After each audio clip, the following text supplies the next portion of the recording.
আজকে পড়াবো হৃৎপিণ্ডের গঠন। বেশ, রক্ত হয়েছে, রক্তবাহ হয়েছে, হৃৎপিণ্ডটা বাকি আছে। হৃৎপিণ্ডটা একটু দেখা যাক। হৃৎপিণ্ডের ছবিটা দেখি। এটা দেখো, এটা দেখিয়েছে হৃৎপিণ্ডের কুনোব্যাঙের হৃৎপিণ্ডের বাহ্যিক গঠন, পৃষ্ঠদেশ এবং অঙ্কদেশ। এটা পৃষ্ঠদেশের অংশ দেখিয়েছে, আর এটা অঙ্কদেশের ছবি দেখিয়েছে। এখানে দেখো পৃষ্ঠদেশে কি দেখতে পাচ্ছি। এটা হচ্ছে অগ্রমহাশিরা, এই অংশটা। এটা হচ্ছে অগ্রমহাশিরা। শিরার মধ্যে দিয়ে কি যায়? দূষিত রক্ত, অর্থাৎ কার্বন ডাইঅক্সাইড যুক্ত রক্ত প্রবাহিত হয়। আচ্ছা, এই পশ্চাৎ মহাশিরা, সেখান থেকেও কার্বন ডাইঅক্সাইড যুক্ত রক্ত প্রবাহিত হয়। ফুসফুসীয় শিরার মধ্যে দিয়ে কী ধরনের রক্ত প্রবাহিত হয়? এটা ব্যতিক্রম আছে, অক্সিজেন যুক্ত রক্ত, মনে আছে তো? তারপর হচ্ছে অলিন্দ। অলিন্দ হচ্ছে, এখানে একটা কথা বলে দিই তার আগে, হৃৎপিণ্ডটা কেমন দেখতে, কুনোব্যাঙের হৃৎপিণ্ডটা কেমন দেখতে? এটা দেখতে হচ্ছে অনেকটা মানে ত্রিকোণাকৃতি, এবং এই হৃৎপিণ্ডের আকৃতিটা হচ্ছে ত্রিকোণাকৃতি। এখানে দেখে এই টাইপের দেখো, এই অংশটা যেমন দেখাচ্ছ, ঠিক আছে, ত্রিকোণাকার। এবং হৃৎপিণ্ডটি পেরিকার্ডিয়াম নামক দ্বিস্তরীয় একটি পাতলা পর্দা দ্বারা আবৃত। কি বললাম? পেরিকার্ডিয়াম। পেরিকার্ডি কয়াকার ডয়রে ফসই অন্তস্তয়াকার মনে রাখতে হবে। পেরিকার্ডিয়াম নামক দ্বিস্তরীয় একটি পর্দা দ্বারা আবৃত থাকে বা ঢাকা থাকে। এবার কুনোব্যাঙের প্রকোষ্ঠের সংখ্যা কতগুলি? কুনোব্যাঙের হৃৎপিণ্ডের প্রকোষ্ঠের সংখ্যা প্রধানত হচ্ছে 3টি। কি কি? এটা একটু কেটে দিই, পরেরটাতে আবার আসি। বাম অলিন্দ, ডান অলিন্দ, আর হচ্ছে নিলয়। এই 3টে হচ্ছে প্রধান প্রকোষ্ঠের, হৃৎপিণ্ডের প্রধান প্রকোষ্ঠের সংখ্যা হলো 3টি। এছাড়া অতিরিক্ত 2টি প্রকোষ্ঠ দেখা যায়, কোনাস আর্টারিওসাস, সাইনাস ভেনোসাস। বোঝা গেল? তাহলে কি বললাম? প্রধান হৃৎপিণ্ডের কুনোব্যাঙের হৃৎপিণ্ডে প্রধান 3টি প্রকোষ্ঠ দেখা যায়। একটা হচ্ছে ডান অলিন্দ, বাম অলিন্দ আর নিলয়। ডান অলিন্দ, বাম অলিন্দ আর নিলয়। আর অতিরিক্ত 2টি দেখা যায়, সেটা হচ্ছে কোনাস আর্টারিওসাস আর সাইনাস ভেনোসাস। মনে থাকবে, যদি বলা হয় যে কুনোব্যাঙের হৃৎপিণ্ডের প্রকোষ্ঠের সংখ্যা লেখো, তাহলে কিন্তু তখন বলতে হবে 5টি। আর যদি বলে যে প্রধান 3টি প্রকোষ্ঠের সংখ্যা লেখো, কুনোব্যাঙের হৃৎপিণ্ডের প্রধান 3টি প্রকোষ্ঠের সংখ্যা লেখো, তখন বলতে হবে 3টি। এবার দেখো, তাহলে এখানে এটা হচ্ছে অলিন্দ। অলিন্দ 2টো দেখা যাচ্ছে, একটা হচ্ছে বাম অলিন্দ আর ডান অলিন্দ, আর একটা হচ্ছে নিলয় প্রকোষ্ঠ। তাছাড়া দেখলে কোনাস আর্টারিওসাস আর সাইনাস ভেনোসাস। এরপর মেন ছবিটা আসছি। এই ছবিটা দেখো। এই ছবিতে এটা হচ্ছে কুনোব্যাঙের লম্বচ্ছেদে হৃৎপিণ্ডের গঠন। লম্বচ্ছেদ কথাটার অর্থ কি?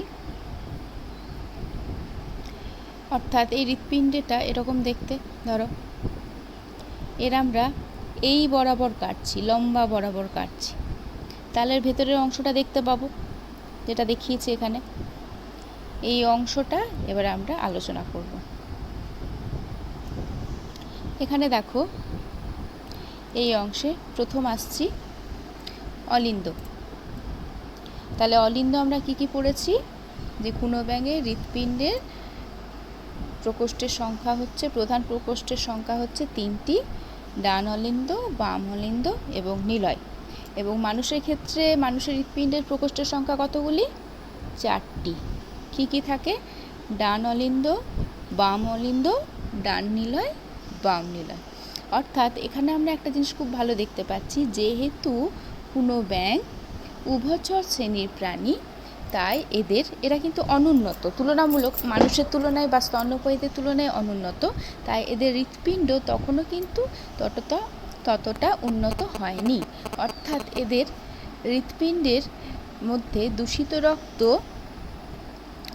রক্ত, কার্বন ডাইঅক্সাইড এবং বিশুদ্ধ রক্ত, অক্সিজেন, এগুলোর মিশ্রণ হয়। তাই এদের হৃৎপিণ্ডকে বলা হয় ভেনাস হৃৎপিণ্ড। ভেনাস, ভয়কার দন্তনয়াকার দন্তস্ব, ভেনাস হৃৎপিণ্ড বলা হয়। যেহেতু এদের হৃৎপিণ্ডে, কোনো ব্যাঙের হৃৎপিণ্ডে দূষিত রক্ত এবং বিশুদ্ধ রক্তের মিশ্রণ ঘটে, তাই এদের হৃৎপিণ্ডকে ভেনাস হৃৎপিণ্ড বলে। কিন্তু মানুষের হৃৎপিণ্ডে বা স্তন্যপায়ী প্রাণীদের হৃৎপিণ্ডে আমরা দেখতে পাই যে 4টে প্রকোষ্ঠ থাকে: ডান অলিন্দ, বাম অলিন্দ, ডান নিলয়, বাম নিলয়। অর্থাৎ নিলয়টা দ্বিবিভক্ত থাকছে মানুষের ক্ষেত্রে। তাই আমরা দেখতে পাচ্ছি যে এদের হৃৎপিণ্ডে বা স্তন্যপায়ী প্রাণীদের হৃৎপিণ্ডে দূষিত রক্ত, অর্থাৎ কার্বন ডাইঅক্সাইড যুক্ত রক্ত এবং বিশুদ্ধ রক্তের মিশ্রণ ঘটছে না, দুটো পৃথকভাবে থাকছে। এবার আসি অলিন্দ। তাহলে অলিন্দ আমরা কি কি দেখলাম? বাম অলিন্দ আর ডান অলিন্দ। ছবিটার দিক থেকে দেখবে, নিজের দিক থেকে নয়, ছবিটার দিক থেকে দেখো। বাম অলিন্দ আর ডান অলিন্দ। এবার অলিন্দর, এই দুটো অলিন্দ, এদের মাঝে একটা কি থাকে? আন্ত অলিন্দ পর্দা থাকে। এই আন্ত অলিন্দ পর্দা দ্বারা দুটো পরস্পরের সঙ্গে পৃথক থাকে। এই ডান অলিন্দের সাথে সাইনাস ভেনোসাস যুক্ত থাকে, আর বাম অলিন্দর সাথে কি যুক্ত থাকছে? ফুসফুসীয় শিরা। এবার এই অলিন্দ দুটি অলিন্দ নিলয় ছিদ্র নামক একটা সাধারণ পথে নিলয়ের সাথে যুক্ত হয়। এই দুটো অলিন্দ কি থাকছে? অলিন্দ নিলয় ছিদ্র। প্রথমে অলিন্দ আসছে, তারপর নিলয় ছিদ্র নামক সাধারণ ছিদ্রপথে নিলয়ের সাথে যুক্ত হয়। আর এই ছিদ্রমুখে কি থাকছে? এক জোড়া, মানে দুটো, এক জোড়া কি থাকছে? অলিন্দ নিলয় কপাটিকা। কি থাকছে? অলিন্দ আর নিলয় কপাটিকা।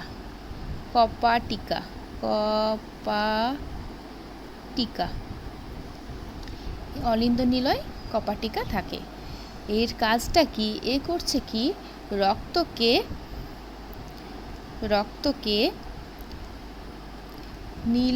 অলিন্দ থেকে কেবল নিলয়ের দিকেই আসতে দিচ্ছে, কিন্তু নিলয় থেকে অলিন্দর দিকে যেতে দেয় না। বোঝা গেল? আবার বলছি, এই অলিন্দ থেকে রক্তকে শুধুমাত্র নিলয়ের দিকে, এই যে কপাটিকা কি করছে? শুধু একে যেতে দিচ্ছে, কিন্তু মানে নিলয় থেকে অলিন্দর দিকে যেতে দেয় না। এবার এখানে এই যে ডান অলিন্দটা, এটা একটু সামান্য বড়, বাম অলিন্দর থেকে একটু সামান্য বড় এদিকে অলিন্দটা। এরপর আসছে নিলয়টা দেখো, এই অংশটাকে বলছে নিলয়। এই নিলয়টা কীরকম দেখতে? ত্রিকোণাকার প্রকোষ্ঠ বিশিষ্ট থাকে এবং এর প্রাচীর হচ্ছে অপেক্ষাকৃত পুরু এবং খাঁজ বিশিষ্ট। এই যে এর মধ্যে কি থাকে দেখো, এই জায়গাটাকে বলা হয় কলামণিকার্ণী।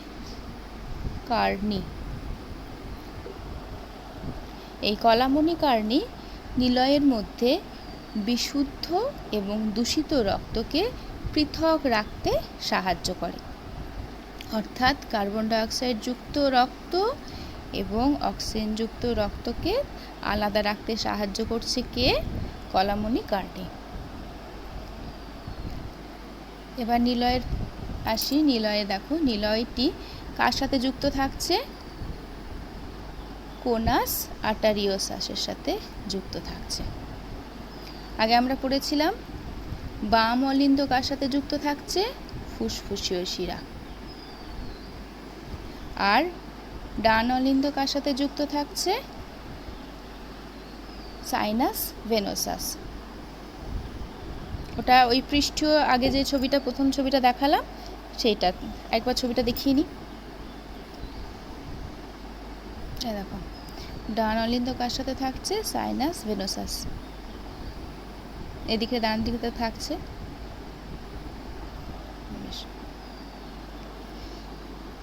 আর নিলয় কার সাথে যুক্ত থাকছে?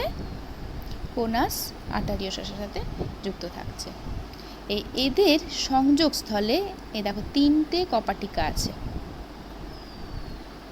এই 3টে অর্ধচন্দ্রাকার কপাটিকা, মানে হাফ চাঁদের মতো অর্ধচন্দ্রাকার কপাটিকা। এই 3টে কপাটিকা থাকছে।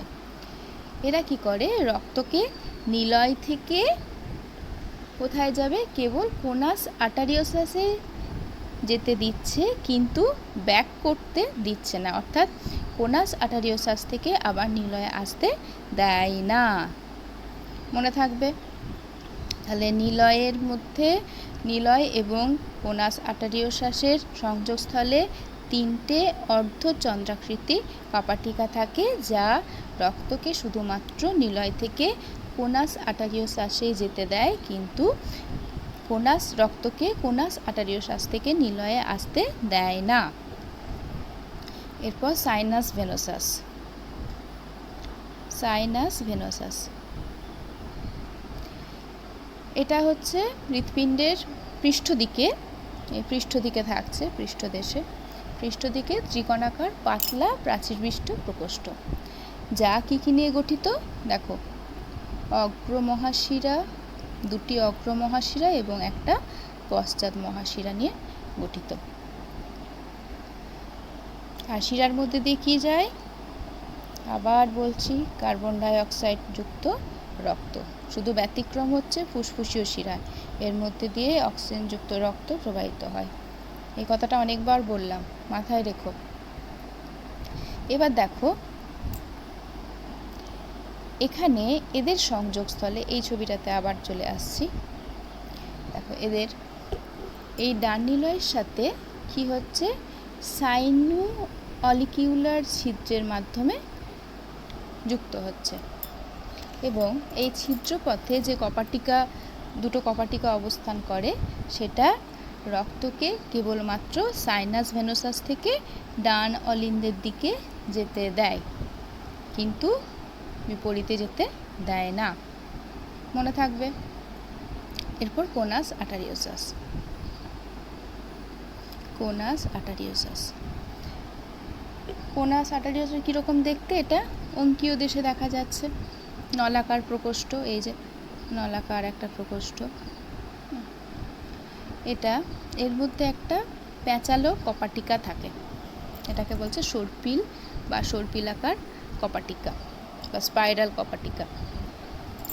এই কপাটিকার এটা সামনের দিকে গিয়ে, মানে এই কোনাস আর্টারিওসাস, এই কোনাস আর্টারিওসাস সামনের দিকে দিয়ে গিয়ে দুভাগে বিভক্ত হচ্ছে।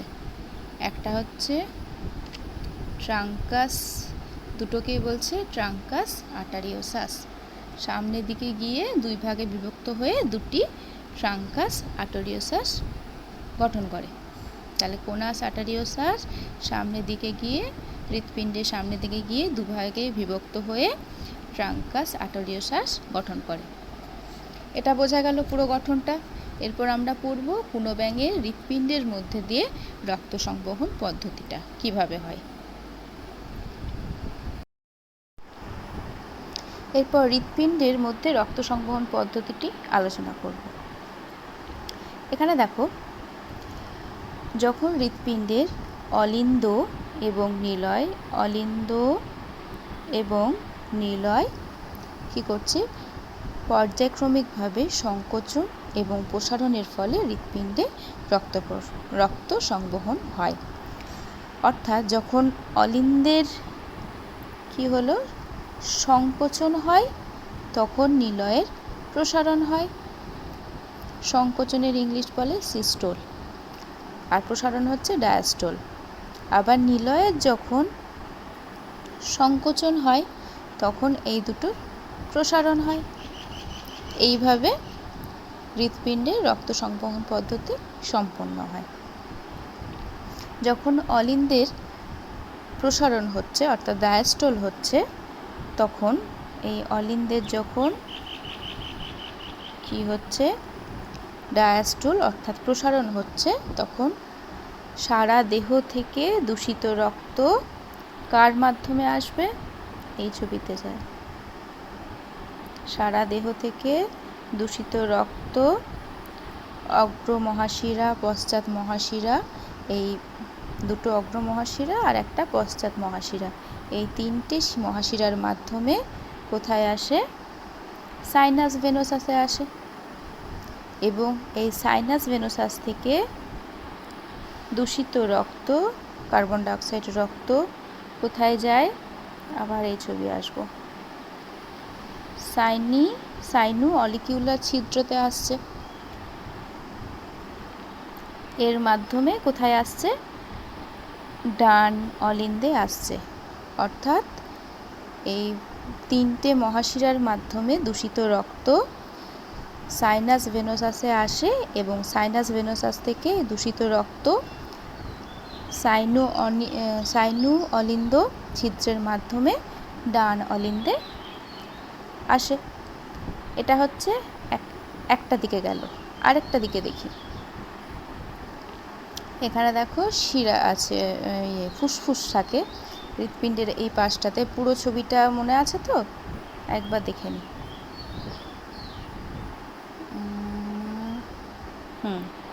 এই হচ্ছে হৃৎপিণ্ডটা, আর এখানে দুটো ফুসফুস থাকে। এই ছবিতে ভালো বোঝা যাচ্ছে না, এটাতে দেখো, এটা হচ্ছে হৃৎপিণ্ডটা, আর এর দুপাশে দুটো ফুসফুস থাকছে। বেশ, এই ফুসফুস থেকে কি এসছে, অক্সিজেনযুক্ত রক্ত অর্থাৎ বিশুদ্ধ রক্ত কোথায় আসছে, ফুসফুসীয় শিরার মাধ্যমে বাম অলিন্দে আসে। এবং এই এখান থেকে এলো, এখানে ডান অলিন্দে এলো, এটা হচ্ছে ডান অলিন্দে, এখানে ডান অলিন্দে কার্বন ডাইঅক্সাইড রূপযুক্ত রক্ত আসছে, আর বাম অলিন্দে অক্সিজেনযুক্ত রক্ত আসছে। এবার এই দুটো রক্তের বিশুদ্ধ এবং দূষিত রক্ত দুটো কোথায় আসছে, নিলয়ে আসছে। এবং এই নিলয়ের মধ্যে কার মাধ্যমে আসছে, অলিন্দ নিলয় কপাটিকার মাধ্যমে দূষিত রক্ত এলো আর বিশুদ্ধ রক্ত এলো। তাহলে এই অলিন্দর মধ্যে নিলয়ের মধ্যে দূষিত এবং বিশুদ্ধ রক্তের মিশ্রণ ঘটল। তাহলে নিলয়টা রক্তপূর্ণ হলো। তাহলে নিলয় যখন রক্তপূর্ণ হচ্ছে, তখন এই সময় নিলয়ের কি হয়, ডায়াস্টোল হয়। অর্থাৎ কি হচ্ছে, সে প্রসারণ হচ্ছে। এবং এ যখন পুরোপুরি রক্তপূর্ণ হয়ে যায়, তখন তার সিস্টোল হবে। যখন সিস্টোল হবে, সংকুচিত হতে শুরু করবে, তখন ও রক্তটাকে একদম অন্য জায়গায় মানে ঠেলে দেবার চেষ্টা করবে, পাস করার চেষ্টা করবে। তখন কি হয়, কোথায় যাচ্ছে রক্তটা, আবার দেখি, রক্তটা তখন যাচ্ছে কোনাস আর্টেরিওসাসে যাচ্ছে। দূষিত রক্ত, বিশুদ্ধ রক্ত আর দূষিত রক্ত কোনাস আর্টেরিওসাসে যাচ্ছে। এবং কোনাস আর্টেরিওসাস থেকে ট্রাঙ্কাস আর্টেরিওসাস হয়ে ধমনির মাধ্যমে সারা দেহে ছড়িয়ে পড়ছে। এবার পুরোটা একটুখানি আরেকবার দেখি। এই ছবিটা দেখো, এখানে প্রথমে শিরা,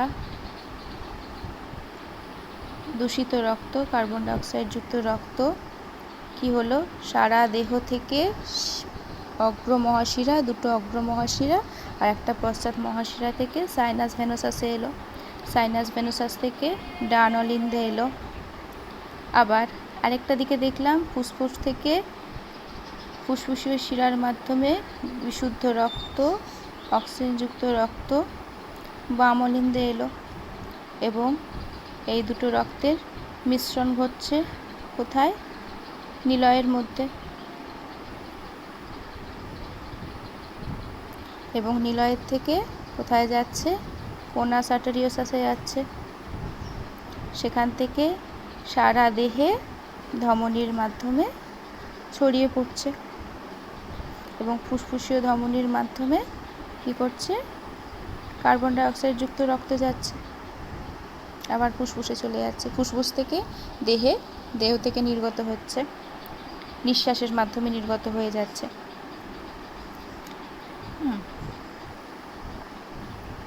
বেশ, তাহলে এই পুরো জিনিসটা বোঝা গেল যে কীভাবে পুনর্ব্যাঙে রক্ত সংবহন তন্ত্র হৃৎপিণ্ডের মাধ্যমে প্রবাহিত হয়, সেটা বুঝলে।